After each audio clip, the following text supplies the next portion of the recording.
What if I told you a single coach could take one of the most broken offensive lines in the NFL and turn them into an elite group overnight? In 2024, Klint Kubiak did exactly that with the New Orleans Saints.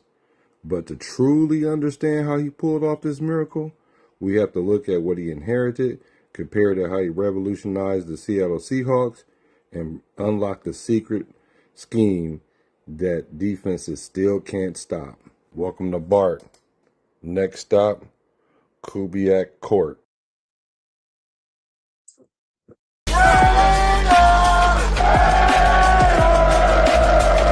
Just win, baby.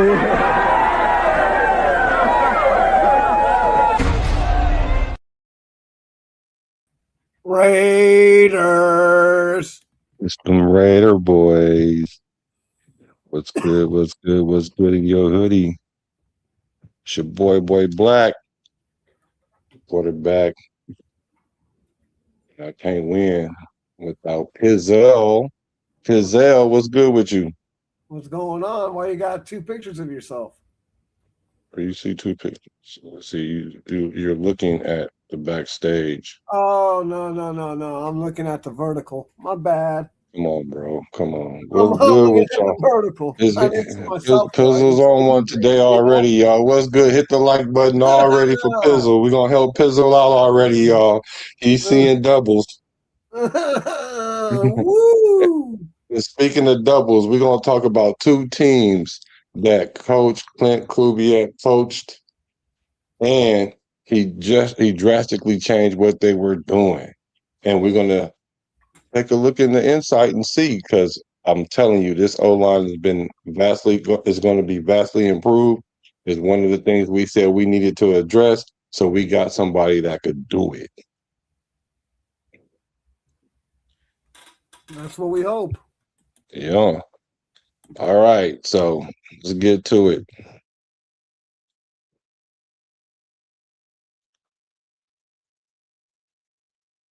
I hope he didn't lose his superpower on his way here. I doubt it. During the 2025 season, Seattle offensive line saw major improvements and generally finished around the middle of the league, ranking 23rd in final evaluations after being projected near the bottom, like 30th, 32nd or something. I think it was like 30th. It was 30th. But they turned it around and they ended up being recognized one of the most upgraded units in the NFL.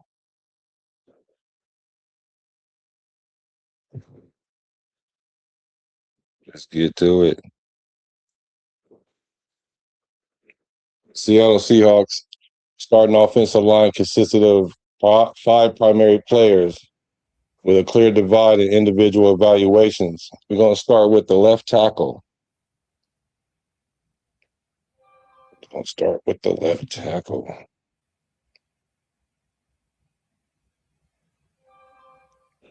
going with the Saints.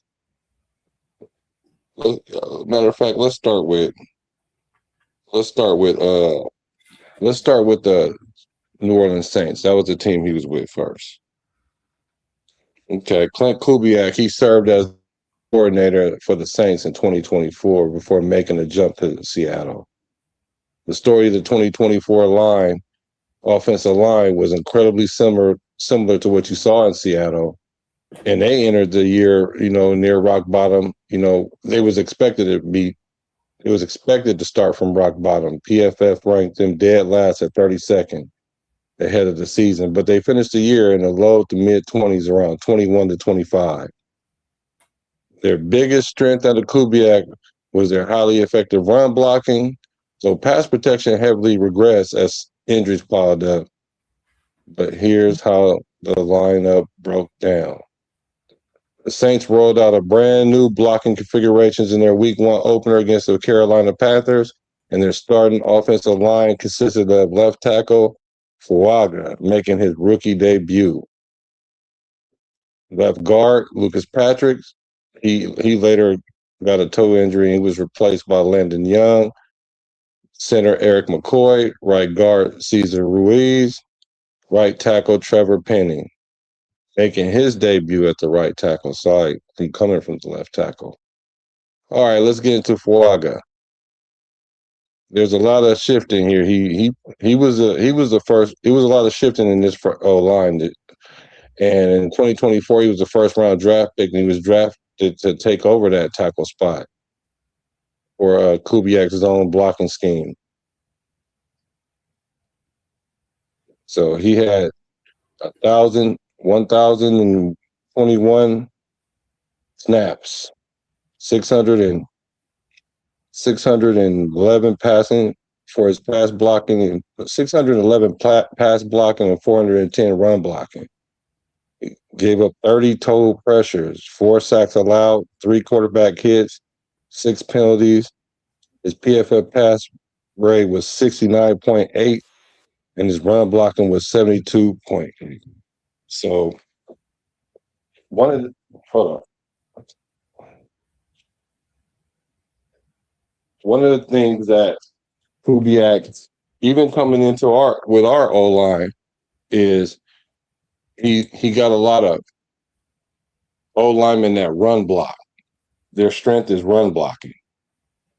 So you're going to see this trend that we're going to prioritize the run. There's no need to worry about if we're going to run the ball, because that's the type of players that we're bringing in. And just pay attention to these PFF grades, because these aren't chart beaters. They're not top ranked linemen or anything. But later on, we're going to tell you how he ended up getting them to play at elite level or trending towards elite. Remember, he only had 1 year. What'd you think about these numbers right here? Those are good numbers. I mean, he had some good numbers right here. 30 pressures isn't too bad. Out of how many? 500, over 500 snaps or 600 snaps? Yeah, 611 pass blocking. That's not bad. So, 34 sacks. So what? That's not one every 200 or something. No, one every 150. That's all right. He gave up 4 sacks. That's not bad. So like I said, gave up 3 quarterback hits. Yeah, one every 150 snaps. That ain't bad, or whatever it is. Yeah, he was drafted 14th overall, and he earned a 72.1 overall PFF grade, which ranked him 24th among all qualified NFL tackles. And not bad. He had a pretty good year. Yeah. Let's go to. Now we're going to go to the left guard, Lucas Patrick. And this spot right here was a major rotating door for them due to the performance and health. Lucas Patrick, he brought in some veteran stability for him, but overall, the left guard position was an individual weakling, struggling mightily in pass protection, often ranking near the bottom of the league in pass block win rate. But during the 2024 season with the Saints, they got a veteran interior offensive lineman, Lucas Patrick. He stepped up, spending time playing both left guard and center. So he finished the year with a 60.3 overall PFF grade. We'll put him 47th amongst the qualifying guards, and here's his numbers. So he had 844 snaps, 500 pass blocking, 399 run blocking. He gave up 28 pressures and 3 sacks, and he got his quarterback hit 4 times with 5 penalties. PFF grade 56.4 for blocking, 62.1 for run blocking, 56.4 for pass blocking. Yeah, that's pretty mid right there.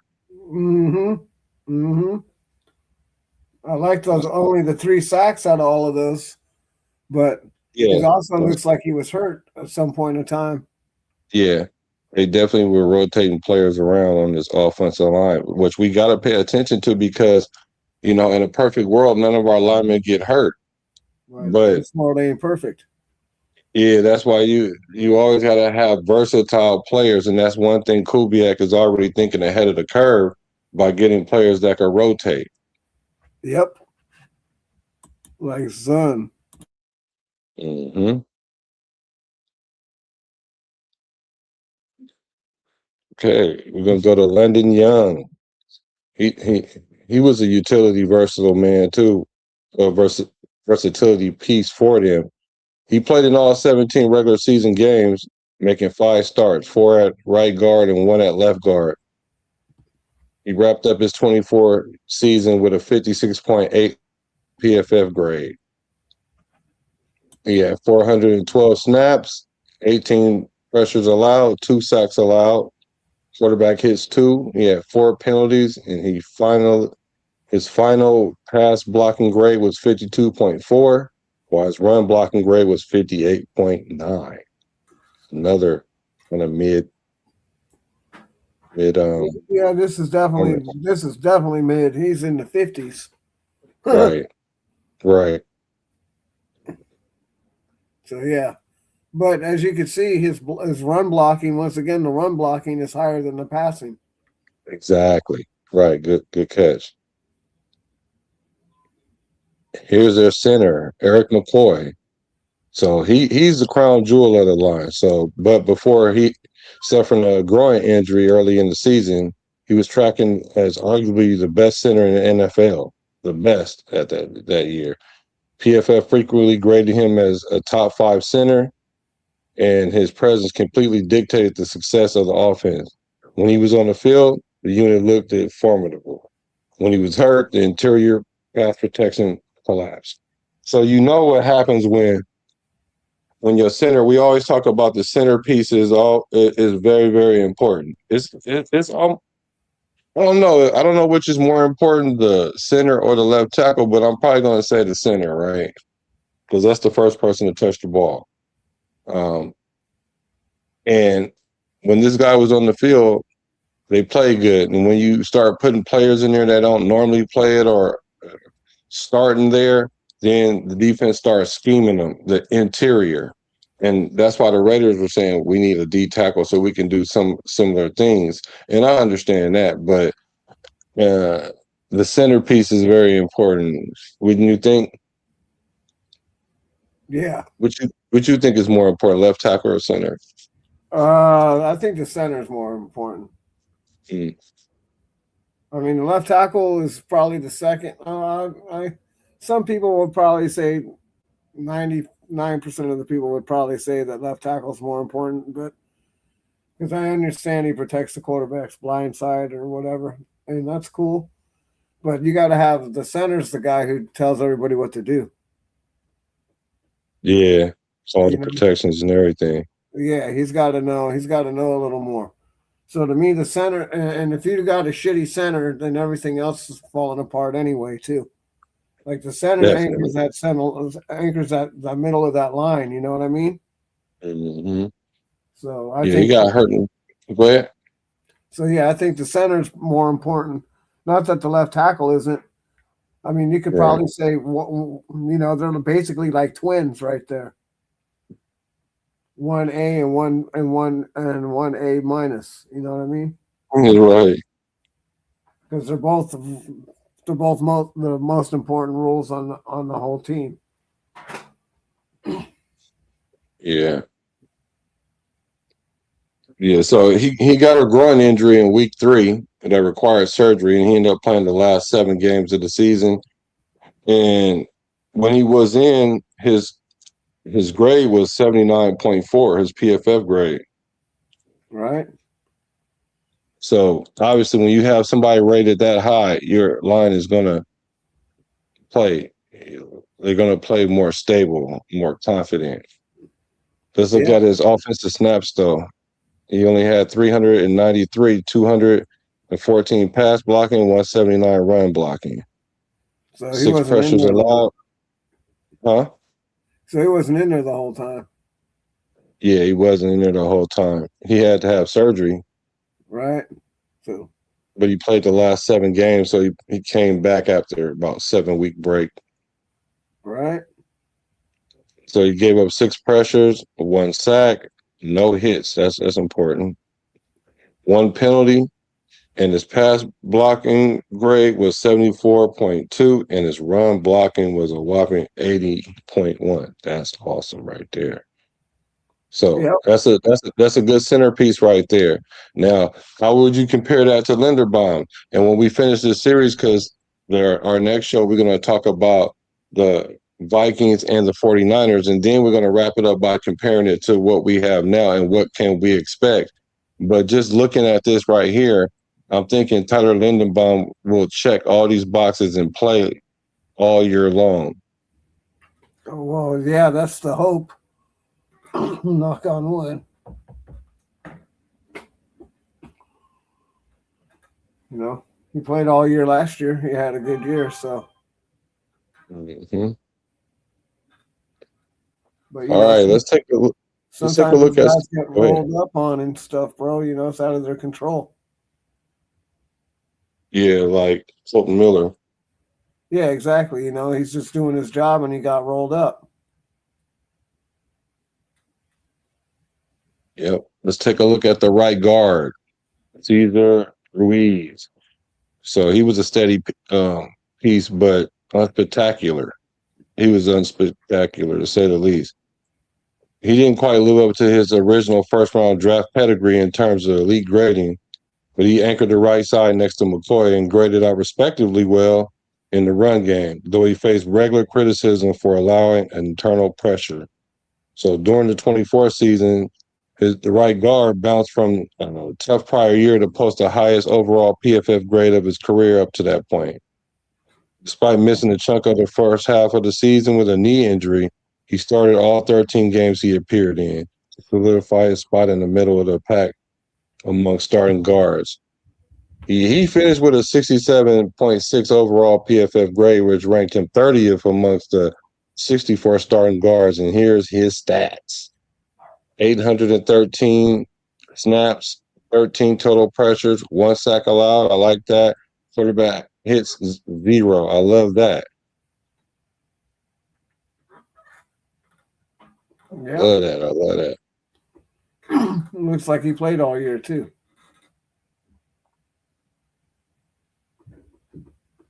So let's take a look at. Let's take a look at that right tackle, who was the left tackle, but he was struggling. So they moved him to right tackle, Trevor Penning. He was a former first rounder who struggled with consistency and penalties early in his career, so he was moved around the line.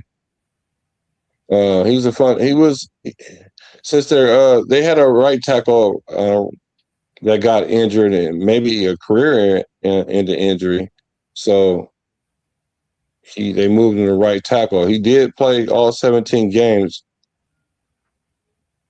and he finished his 2024 season with a 61.9 overall PFF grade, which ranked him 75th amongst qualified NFL offensive tackles. While his pass protection remained a major work in progress, he found a niche as a power high-end run blocker. And here's his 24 stats. Had 1,021 snaps, 611 pass blocking, 410 run blocking, 35 pressures allowed, 4 sacks allowed, 5 QB hits, ouch. 11 penalties, one of the highest amongst tackles. Now, here's his grades, though. Run blocking 74.9, but his pass blocking is 53.2. Oof. What you think about that, bro? Well, he's got good run blocking. I'll give him that.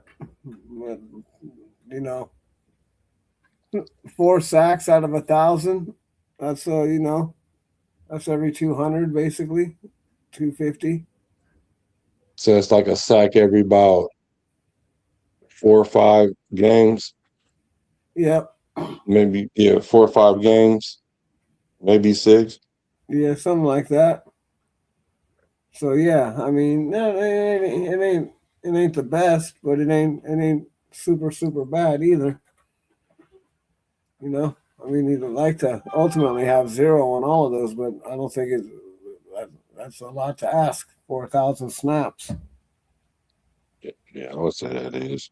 Mhm. That's a whole lot. So here we go. So then you see these numbers and you ask yourself, how did they get so good then? And it was some major things. It was the Klint Kubiak scheme.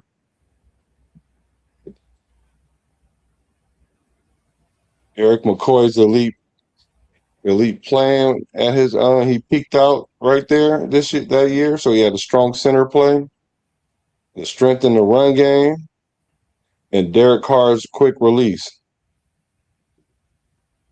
So let's look at those real quick.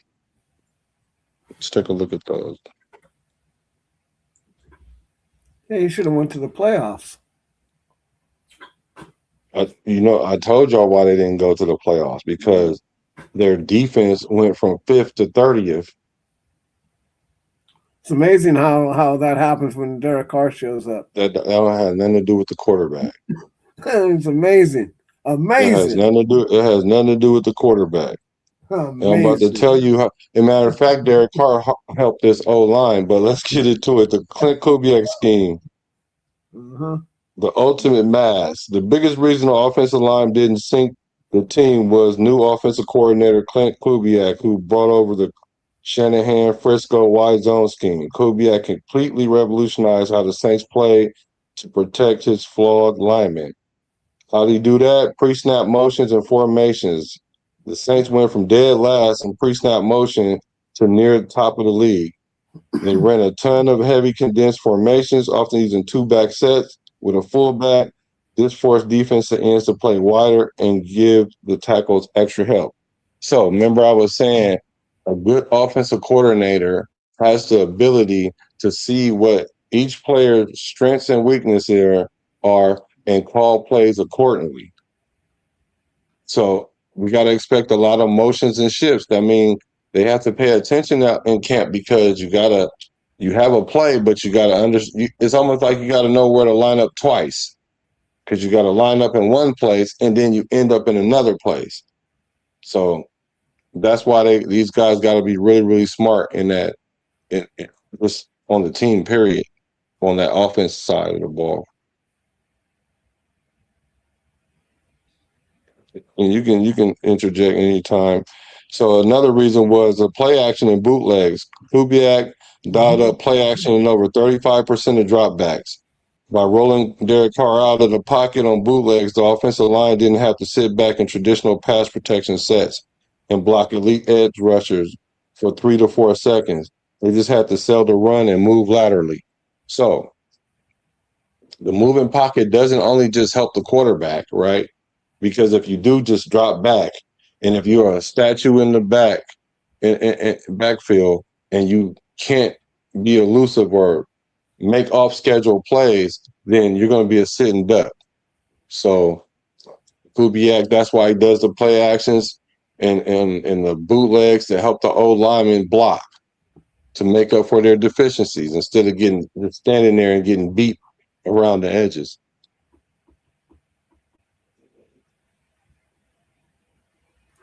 Yeah, like you said, he brought a lot of motion to the team, and before he got there, they weren't using too much movement or anything. So he started using them, scripting the motion and scripting the offense to work towards these guys' strengths.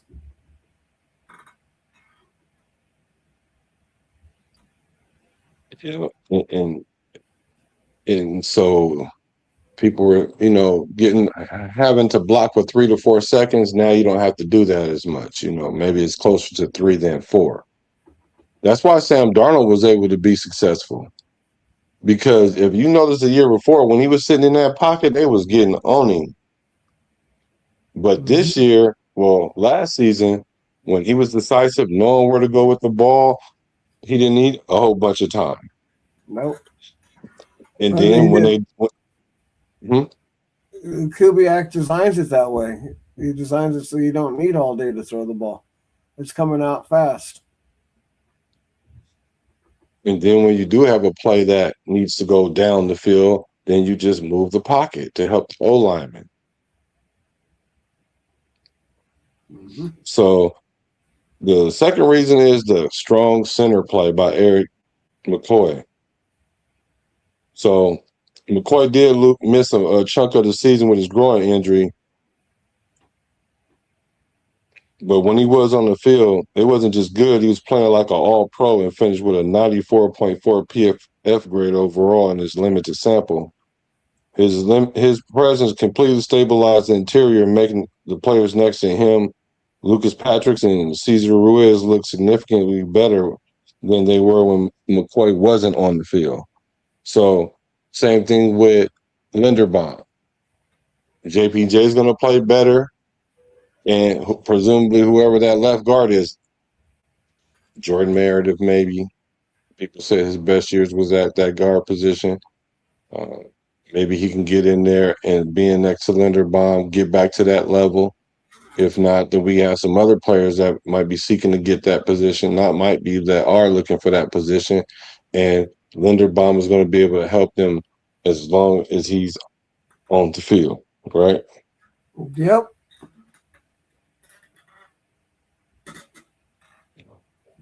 So, third reason, the strength of the run game.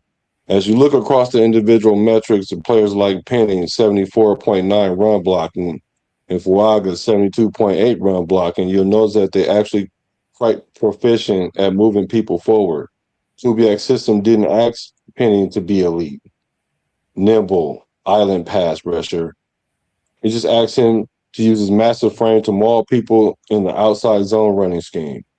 Because the Saints ran the ball effectively and stayed in manageable second and shorts or third and short situations, the line was rarely put in obvious pass situations where defense could just pin their ears back and get to it. And that's what our issue was last year. They never had to respect the run. Genty did do his thing because even when he did get the ball, they were in the backfield. But primarily they were pass rushing us the whole time.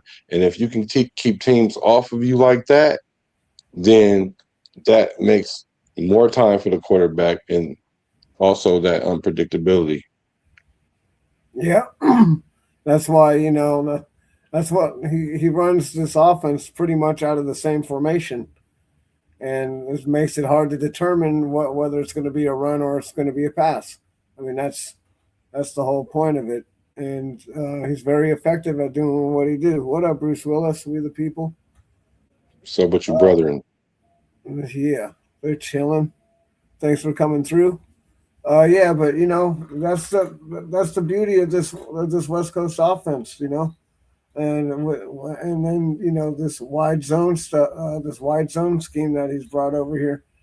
It's really easy for these guys to pick up, and the teacher that we have, the coach that's teaching it to these guys, is really good. He's like the best at it. So we got to be really. I think we're going to be really fortunate. What up, Cool Kev? That we got this coach over here, and we should see the offensive line should obviously be way better than last year, in my opinion. Otherwise, they failed. It's not as you can only teach a guy so much. If he can't learn it, then you got to move on. I don't believe that this scheme is that difficult for them to learn. No, it's not. It's not. Yeah, you're right. It's not very intricate. Intricate. Well, I always got to find a word. Intricate. Yeah, like intricate. It's not really intricate. Like you can't, but see, Kubiak does have wrinkles in it, right? Because some teams are trying to counter that, and so you got to have a counter to the counter. Mm-hmm. But that's cool because, like, it doesn't require you to do a whole bunch of extra thinking because okay, if they do this, then we're going to do this. And all Linderbaum got to do is kind of just remind them or whatever. It's not something that you got to change the scheme around and then run the risk of half the linemen doing one thing and the other half doing another thing. Right. So I do like that. And we always go into the offseason whenever we get a new coach or a play caller and we like, all right, well, we running power, we running zone. We usually don't do good in the zone scheme. That's always been kind of like what we said. The nation, we don't run well in the zone scheme. Even when Jacobs was in it, we only ran it half the year or whatnot. But Yep, these are facts. These are facts. The Raiders have always been a power team. It's kind of like the Raider way. But it ain't working right now. It ain't working. So we got to get away from what's not working and go to what's working. Yeah, well, to have a power line, you gotta like raise up an O line, and we're trying to compete with our O line and protect with our O line quickly, right? Because we do have Fernando waiting, and he's going to play presumably like within a year. So we have to solidify or at least get some continuity on our O line fairly quickly, and that's like a year when usually it takes 2 or 3. But here's the fourth reason why, and y'all gotta love this. The system worked well because Derek Carr quick release. When the Saints did drop back from traditional passes, Carr heavily mitigated the line's flaws by getting rid of the ball incredibly fast. By utilizing a heavy dose of quick game, West Coast concepts, the ball was often out of the Carr's hands in under 2.5 seconds, meaning the defender beating Landon Young or Lucas Patrick actually didn't have time to record a sack or pressure. So ultimately, the 2024 Saints offensive line wasn't elite individually, finishing around 21 or 22 overall by the end of the year since the injuries caught up with them. But they outperformed expectations because the coaching staff accepted their physical limitations, ran the ball heavily, and used structural, modern play design to hide their weaknesses and their weak links. And that's what I all kept saying for the last few years, even during McDaniels, that's supposed to have been a great play caller while he had receivers running into each other in Kansas City. But anyway, is that we needed modern talk play calling. Because you can look at games across the league and see whether they win or lose, they have modern play calling. And that's something that eluded us for the longest of times. And I'm so happy now we have a play caller that you can't look at the formation and kind of have a good idea of what they're going to do. Mm-hmm. Yep. That's the whole point. I must be talking too much because you keep just agreeing. Nah, it's all good. Let's look at what's up with the chat. I'm gonna write it out. I'm a Raider though. Stone Raider, what's good with you? Webb, what's good with you, brethren? Yeah, Gusta. We the people. Kubiak and his coaching staff going to work wonders with our team. I agree. Coob's a whiz, established the run game too. Exactly. We absolutely going to do that. AP was good. J. Rowe was good with you, brother. Question. Oh, this not a question, statement. Head coach Mike McDonald, when he was asked about the Rams trading for Myles Garrett, bro, I really don't care. I don't know. Yeah, well, why would he care at this point? The real OG was good. Who cares? It's my guy right here. Hit stick. Black Pizzle, triple salutes. Low key, if we establish a solid running game, our passing game will open way up. Our offense will pop off for real, bro. Yeah, that's the blueprint. There's nothing else to try to figure out. That's what he did with this O line, and we're going to talk about Seattle. What he did with them within 1 year, we see a trend. I see a trend. Y'all see a trend? Oh yeah, I absolutely see it. And we're going to run the ball because look at our O linemen. Our O linemen are run blockers. Mm-hmm.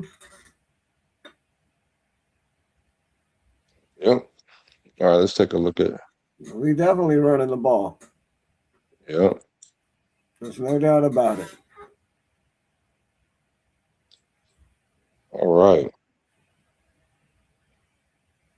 So during the 25 season, Seattle offensive line saw major improvements and generally finished around the middle of the league, ranking 23rd in final evaluations after being projected near the bottom, like 30th. I mean, But they were one of the most improved teams. That's where we are. That's where we exactly. You picking up what I'm putting down. Exactly The where we're Seahawks at. started offensive line consider of 5 primary players with a clear divide in individual evaluations. So we're gonna start with left tackle Charles Cross. He was a standout on the unit. He was evaluated as the Lions' quiet rock, solidifying himself as a top-tier tackle in the league. That gives me Colton Miller vibes, y'all. Quiet rock. That's what Colton Miller has always been for us. So during the 2025 season, Cross he had a 73.2 overall PFF grade, putting him 30th amongst 89 qualified offensive tackles. So he was an anchor at that left side of the line for 14 games. He did miss a short stint late in the year due to a hamstring injury before returning to help anchor the line through the postseason. His advanced blocking and efficiency metrics for the 2025 seasons looked as such. He had 821 snaps, 450 of those pass blocking, 371 run blocking. Total pressure is 24. He gave up 2 sacks, which is, I think, is pretty good for a left tackle. Mm-hmm. QB hits allowed 4, penalties 5. His PFF pass blocking grade was 76.9, which gave him a ranking of 18th out of 89. Amazing. Amazing. And his run blocking grade was 66.7, which is 43rd, which is not the strongest, but is not the weakest. Yeah, that's kind of odd right there. Because usually, from what I've seen, is that run blocking is a lot higher than the offensive pass blocking is. That's kind of odd, but well, at the left tackle position, you would want your left tackle to have a better pass blocking grade than a run blocking. Right. Especially in the zone scheme, because the zone scheme is, let's say if you running it to the let's say you running it to the left, right? And if that left tackle is winning, then you can go ahead and keep going that way. But the play is designed whereas if it get blew up, you can slide back into another gap. But when it comes to when the pass blocking, you don't want him to get beat on the pass blocking better than he run, because I mean we have to run all the time if we go to the left side. So I personally would like for my left tackle to be able to guard pass block better than the run block primarily. Yep. Understandable. Mm-hmm. I understand now. Mm-hmm. I get what you're putting down. Well, I get what's cooking. Let's go to Gray Zabel. He was the rookie first round pick. He took over the left guard position. Analysts say he was an immediate upgrade who showed immense potential, even though he wasn't named All-Pro in the first year. So he came from North Dakota State. He played from 2020 to 2024. He was a highly versatile athlete. He played left tackle, left guard, and right guard, and earned first team FCS All-American honors at left tackle during the senior season. Now, who does that sound like? Quick, let's see who's been paying attention in this offseason. Now, who does that player sound like? And I'll give you some help. He wasn't a first-round pick, though, but what? Trey Zoom played all the positions. Yep. And this guy is a person who comes in and he has upside by being able to play all these different positions, which earned him a position at left guard, which gives him depth. So that we did the same thing with Trey Zoom. Mm-hmm. Mm-hmm. So during the 25 season, what'd you say, bro? Rinse and repeat. Rinse and Rinse repeat. and repeat. Rinse and repeat. During the 25 season, regular season, Zabor, his overall PFF grade wasn't that high though. It was 57.3. That made him 51st amongst 81 NFL guards. But as a rookie, stepping directly into the starting lineup, he showed incredible durability by being one of the few Seahawk linemen to play virtually every single snap. While he faced the typical first-year learning curve against elite NFL interior pass rusher, his resilience was a major asset to the unit. And that's what I tell people. When you see rookies at any position, you look at their ability to play the whole season. That applies a lot for quarterbacks. Like if you want to be able to evaluate if a quarterback is him or not, you can't stack up, well, he plays 6 games here and 7 games there and 3 games here, and this is what he'll look like in one season. No, we need you to play a whole season straight. Same thing with old linemen. That's why I give DJ Glaze his flowers, because regardless of how bad we looked, he was stable at that position and he didn't get injured, especially if everybody else is getting injured too.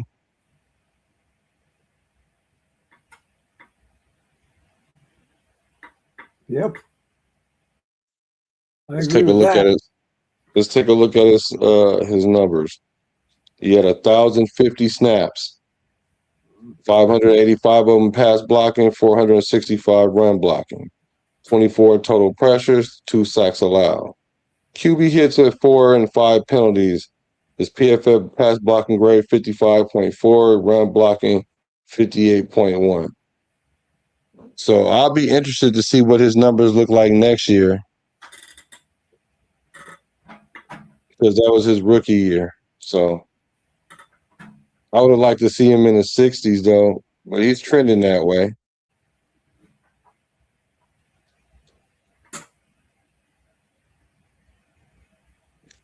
Okay, well, we'll go to the center position. Jalen Sundell. I hope I'm saying that right. So he stepped into the starting center position during training camp.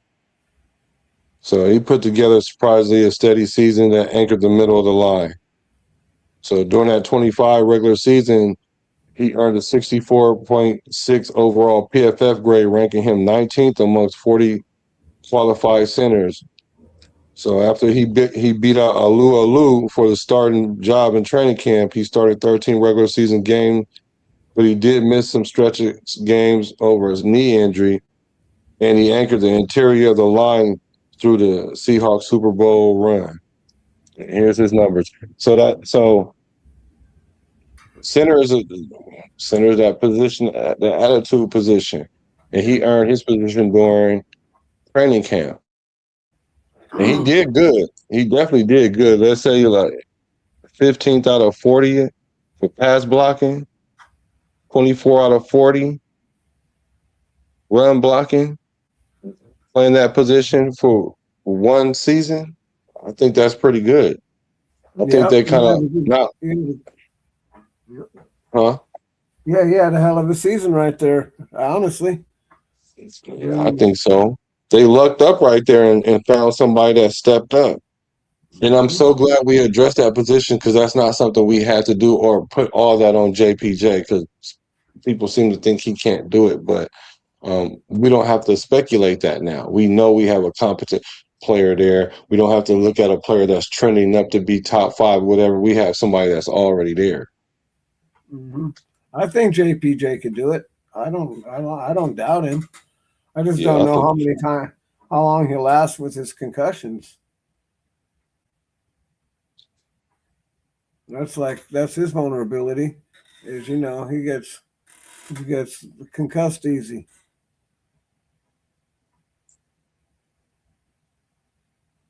Let's take a look at his numbers. 734 snaps, 11 total pressures, 0 sacks allowed, 2 QB hits, 4 penalties. That's a great 67.7 PFF pass blocking grade, making him 15th out of 40, and 62.4 Run blocking 24 out of 40. Yeah, that's a great year right there. Yeah, I like that. He definitely did his Dougie. And that's good. They have a piece there. So at least their O line won't fall all the way off because they have a competent center. Mm-hmm. Now let's talk about their right guard, Anthony Bradford. Anthony Bradford, he was widely considered the weak link of the starting five, ranking lower in individual metrics and facing criticism for performance inconsistency. So last season, he earned a 62.8 overall PFF grade, which ranked him 38th among 81 qualified guards. So while he continued to showcase his high-end physical strength as a run blocker, pass protection remained a developmental area as he rotated and held down the right guard spot. He had 844 snaps, 31 total pressures. Ooh, that's a lot, considering the rest of everybody else. 4 sacks allowed, 5 QB hits, 8 penalties. Oh, yeah, he was doing the most. His pass blocking was 54.2. His run blocking 66.6. So he might have been a weak link, right? The weakest link. Mm. But I wouldn't call him necessarily a weak link because he does have a strength. Yeah, getting He just needs penalties. to work. He needs to work on that pass blocking better, more. Huh? Getting penalties. Oh yeah, them penalties. Right. You're right. Right. Too many penalties. Them QB hits. Mm-hmm. Other than that, he's pretty solid.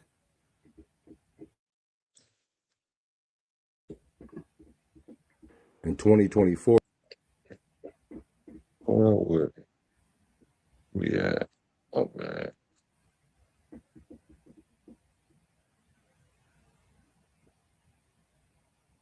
All right, let's go to the last lineman. All right. Let's go. Abraham Lucas. So he provided a highly effective blocking, and he was a bookend, the opposite side of cross, remaining an incredibly valuable asset when he's healthy. The Seahawks offensive line coach during the 2025 season was John Benton. So keep that in mind. He had a good offensive line coach. So let's look at Lucas' stats. He had 44. Is that? No, hold on. That looked like the same as my man's earlier. Oh, yeah, hold on. Your boy made a mistake. Amazing. Amazing. I made a mistake, y'all. Hold on. Let me go get his numbers for us. Yeah. Yeah, I think that this coaching staff and Kubiak is gonna hopefully elevate this offensive line. Why you sound hesitant still a little bit? No, I'm not hesitant. So these O lines, right? Let's say they went from 32nd all the way up to like 25, 22. So let's say they went a plus 10, right? Mm-hmm. They went a plus 10 positions. Mm-hmm. I think that we can go like plus 15 positions what we have, which will put us, and I said I said top 15. I want to give or take one or two. I want to adjust that. So people might clip what I said before. If you're not a regular viewer, so that's why you should hit the subscribe button so you can keep up. As we get more information, we update our opinion. I think we can be top 17, give or take one or two. We can get to top 15 possibly, but I think we can get top 19, top 18, 17. So I'm adjusting that to that. So how you feel about that? Yeah, I think that. Yeah, well, I think he's going pretty far there. I mean, even to just go up to 22nd, being 32nd right now, that I think that would be an accomplishment within itself. But I It mean, would. eh, I would agree. but yeah, I mean, 15, yeah, it's No, possible. 17. No, I'm saying 17. 17.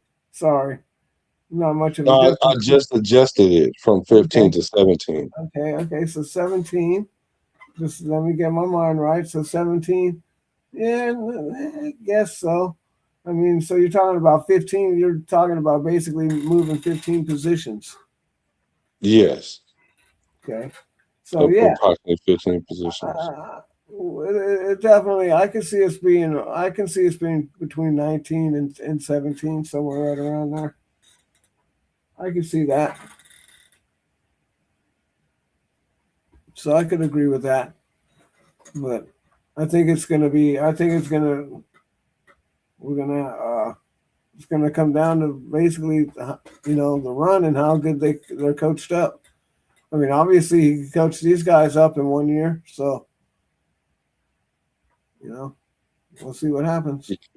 Yeah, these numbers were actually Anthony Bradford. So we gave, oh boy, his number. So I'm gonna go back and make that correction right now. But these are actually his numbers: 844 snaps, 31 total pressures, 4 sacks allowed, 5 quarterback hits, 8 penalties, 54.2 pass blocking, and Okay, 66.5. okay, So so that's this his from the right tackle. okay, so these are the new numbers from the last guy that has different numbers now. Yeah, let me go Okay, get his. okay. Wait. Um, so wait, hold on. That was Bradford. Those were Bradford's numbers. No, don't. Lucas numbers is this. So the 844 was Bradford number. Sorry, y'all. The All right. Lucas numbers is these. This is Lucas numbers. Like, just listen, don't look. So during the 2025 season, right tackle Lucas earned a 77.6 overall PFF grade, locking him in as the 22nd highest graded tackle in the league. So after battling chronic knee and abdominal issues early in his career, he put together a massive bounce back campaign by signing a 3-year contract extension and starting all 17 regular season games for the first time in his career. His consistent presence on the right side was a major catalyst for the Seahawks offensive line stepping forward, and his numbers were as such. He had 1,028 snaps, 22 pressures allowed. That's nice. 3 sacks, 3 quarterback hits, 5 penalties. PFF grade, pass blocking grade was 78.2, run blocking 74.4. That's amazing. Amazing. He did his Dougie that year. I like that. Right. Mm-hmm. So we were in class today, y'all. Going back to the facts, not feelings type thing. We base a lot of our opinions on not just how we think or just the eye test. You got to look at the numbers sometimes. Numbers aren't always factual, but they do have indicators of some things. I hope a lot of y'all are smart. Predictabilities. Predictabilities. A lot of you guys are smart, so I hope you remember statistics class when you were in college, how to read statistics. But figures lie and liars figure sometimes. You can manipulate and matriculate the numbers. But what we're looking at is look at the level caliber of players that's being used here. It's not like what he did was he built an O line of uh, free agents and highly touted recruits, and other teams were trying to fix the O line, like by having a first round draft pick, but they don't always pan out. Just like we were saying, we can get rid of Colton Miller and then go get us a left tackle in the first round or something. Like that doesn't make sense because it doesn't always pan out like that. And I know nothing always do it, but it's a 50-50 that it can happen. And plus you don't want to put a new quarterback back there with a new left tackle when you already had one that know how to play the position. So that's why I say what I say when it comes to Colton Miller being traded, or we need to turn the corner on Colton Miller and get rid of him while his value is high. We got to drop him off at the nearest freeway exit, fool. Yeah, okay. We got to You, drop you him may as off. well drop Mendoza off with him. Nah. If we got rid of him, who we gonna put at left tackle? I don't know. We have to draft somebody next year. Okay. What's good with Stone Raider? He said Seattle also had a rookie fullback with the exotic name. That helps too. Yeah, the fullback definitely helps. The fullback definitely helps. And we did bring in a fullback. We went back to that. Exotic name. That's hilarious. I forgot his name. Do you remember his name? Nope. We got to ask Gemini. Nah. Let's see here. I did want to give that O-line his flowers too, because O-line coach, because O-line coaches are important. Uh-huh. Just like we brought in a competent O-line coach. Oh yeah. We definitely did that, my friends. That was the most, that's probably the best, that's probably the second, that's probably the queen right there. That's probably the second most important piece of the whole chess game right there. Bringing in the trench play, man. We need that trench play. We need to step up our game in the trenches. Been needing to do that.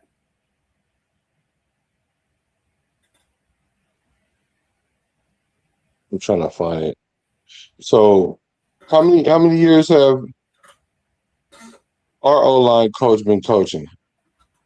Rico. I don't know. Rick Dennison. I don't know. Like 15 years or something, maybe, or longer. I don't know why I can't. It's always like that when you go live. You can't never find stuff when you want it. But yeah. So what do you guys think, chat, so far though? How do you guys feel about that? That's the kind of like the short history of Kubiak and his ability to change old lines. And it's done with part like scheme, mostly scheme, and the ability to run the ball all the time. We don't have to necessarily try to develop players, but he tries to play to their strengths. And it's not always run, but the fact that you have to respect the run, then that keeps defenders' feet in the dirt just a half a second longer.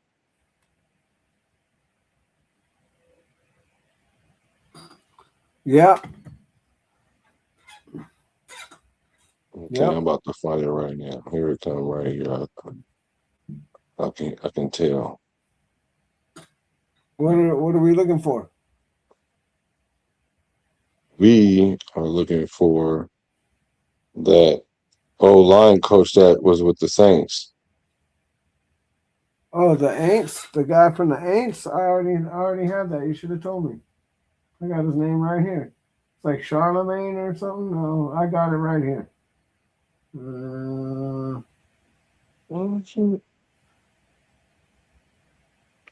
know what? That's all right. It's right here. Triple.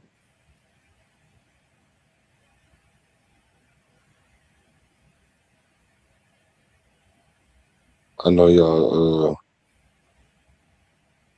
Give me a second, my bad, y'all. Because I really feel like it's important that we named him, because we definitely talked bad about Carroll, and everybody made me understand how important it was to have that O-line coaching. I mean, not that I didn't think it was important, because I did think it was, but I've never heard people use that as an excuse as why the O-line didn't perform, when I know you can scheme your way out of it, because a lot of O-linemen aren't necessarily great at both. One is usually really, really good at one and can't do the other one not so good. So the Seahawks had in 25, their offensive line coach was John Benton. He was a crucial hire for the Seahawks, bringing in over 20 years of NFL coaching experience. Working alongside offensive coordinator Klint Kubiak, he was widely credited by analysts as the most important factor in transforming Seattle's offensive line from one of the league's worst units into a highly effective group by the end of the year. And I think he was trying to bring them with him. I think Kubiak was trying to bring them with him. But maybe he didn't. But we definitely got someone comparable. So I'm juiced about it. Oh, here's that fullback.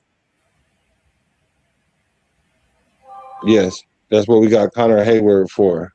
So we know what our offense is going to look like. They just don't know if we're going to run it. They don't know if we're going to throw it. They don't know what formation we in. They don't know who our number one think his receiver name is. Pete Carmichael. Pete Carmichael is his name. I think that was the offensive coordinator from the Saints. It's Pete Carmichael. Yeah, in 2024, but I was talking about the Seahawks 2025 offensive line coach. Sorry about that. Yeah, we've brought him with him. That's it right there. We've got him. He came with Kubiak. Who? The offensive Benton? line. Yeah, that's the offensive Did he? line. Yeah. Hold on. He goes everywhere. It goes everywhere with Kubiak. He's won 4 Super Bowls, bro. Everywhere Kubiak goes, that dude goes with him. Those guys are best friends.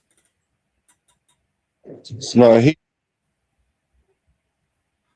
it says he decided to stay with the Seahawks as an offensive line coach and senior offensive assistant instead of taking a position with the Raiders. So that's how we end up getting Rico. That's what we went and got somebody just like him.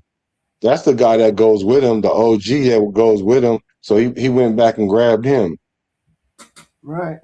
Since Ben didn't want to go, Ben trying to get him he's trying to get him a head coaching gig maybe. I don't know.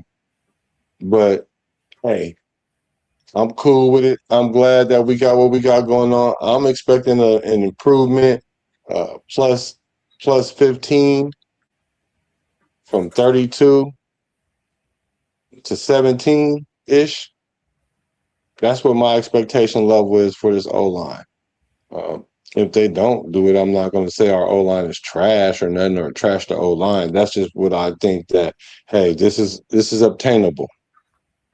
It might be a little bit out of reach, but it ain't out of reach if we stretch just a little bit. So you guys let me know what you think our offensive line can be ranked this year. Is it top 17, top 20, plus 10, plus 12, plus 15? Let me know down in the chat. Let us know in the comments. B minus. We're already at 32. Oh yeah, we can't be minus, and I ain't trying to be minus. So, little freestyle. So, what do you think about it's June 1st? There's people being moved around and whatnot. There was noise about IU possibly coming here. So we got our eye out open to that. What do you guys think about that, chat? Yes for Ayuk, no for Ayuk. I think everybody was predominantly no when we did the show talking about it. You guys might want to check out the show. Put your name and put the answer in the chat. Let's see what you guys got to say. I gotta know. An emphatic no, right? Yeah, I got a big old no. I told you I have a gut feeling. But now, my gut ain't always right. So that's why I don't always trust my gut on everything. But what do you guys think about Myles Garrett? I know it's not Rays related, but kind of because we played him this year. So we can beat Cleveland for sure this year, right? But now when we play the Rams, are we going to be able to beat the Rams? What you think, Pizzle? Yeah.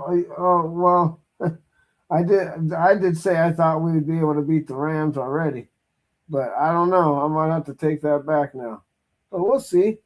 We'll see how good things. We'll see how good things are.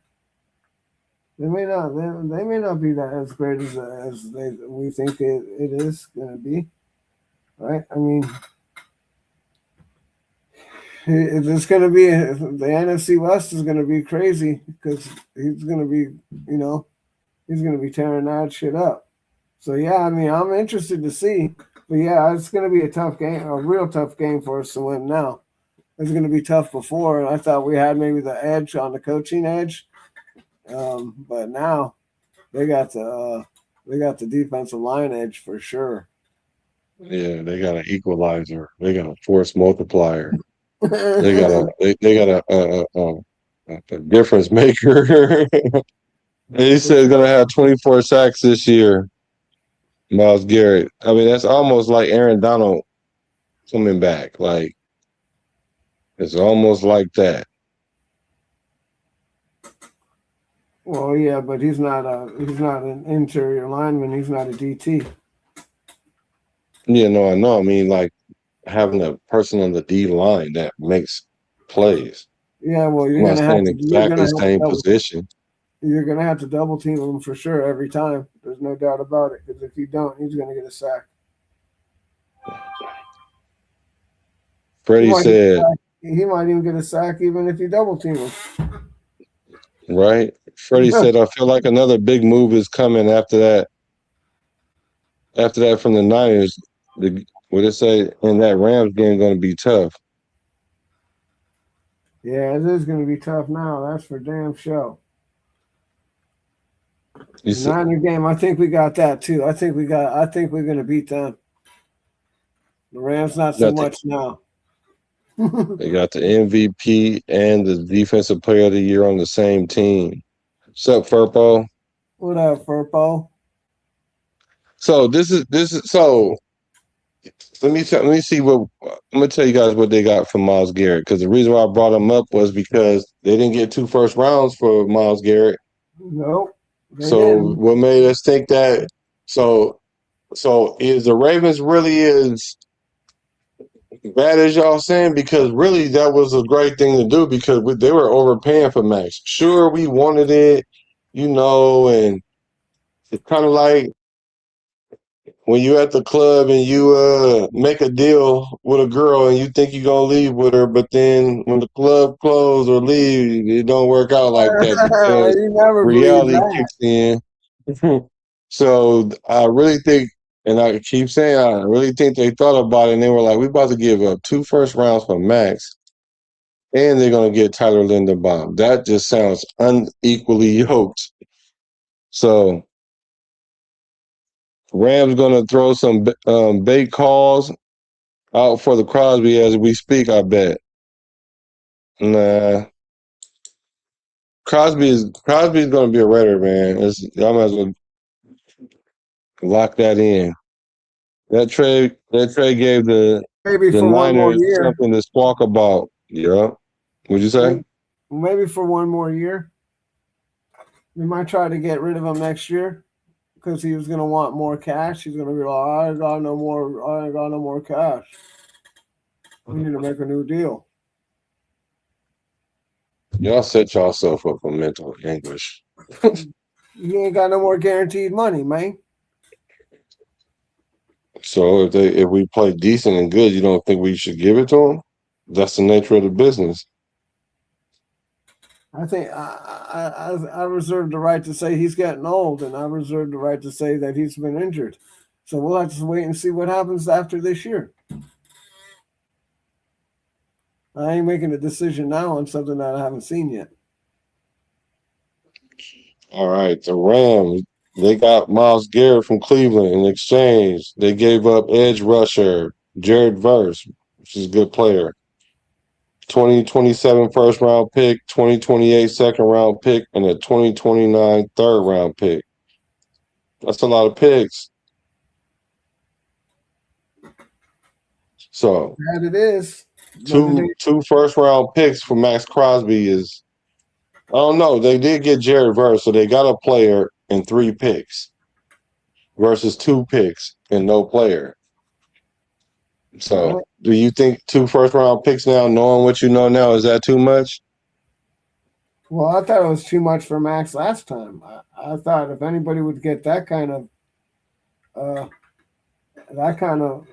uh, reimbursement, it would be Myles Garrett because he's obviously the best defensive player in the league. But apparently, I was wrong. I was wrong. Freddie says, good trade by the Browns, though. You guys think the Browns won that trade? Who won that trade to you? Was it the Browns? You think the Browns won that trade? Yeah. If the Rams win a Super Bowl, the Rams won that trade. Yeah, but they got to win the Super Bowl first. Okay, the Browns got a draft right also. Yeah, but I still think that they didn't have a problem on the defense last year. I don't think it was the defense that stopped them. It was the offense. But that's just my opinion. Okay. Stone Raider said, I think it's a win-win. I might have to agree with you on that one. I think I might agree with you on that one. That was a win-win. But I think it's like 60-40 Rams because that puts them in position to win a Super Bowl now. They're going to have 2 bites at the apple right here. As far as Cleveland, yeah, they're stacking draft picks and they're drafting good and they're rebuilding their franchise, but they're trying to just get a playoff game out the situation. The Rams are trying to get a Super Bowl out the situation. Well, and this is what I was thinking as well, Weber. Those draft picks aren't going to be high draft picks. The Rams got Ty Simpson, bro. What do you mean? They got their future QB. They good. Right. They good, bro. Right. What's good with Cash Lloyd Raider? Long term, yes. He said the Rams appear to have gotten the best of the deal. Okay. Thinking win-win, bro. And speaking of win, just win, baby. Because I'm a Raider. I'm a Raider. From the Bay to LA, from Las Vegas. Because I'm a Raider out. I'm a Raider, though. I'm a Raider from the Bay to LA to Las Vegas. Recipes to Al Davis.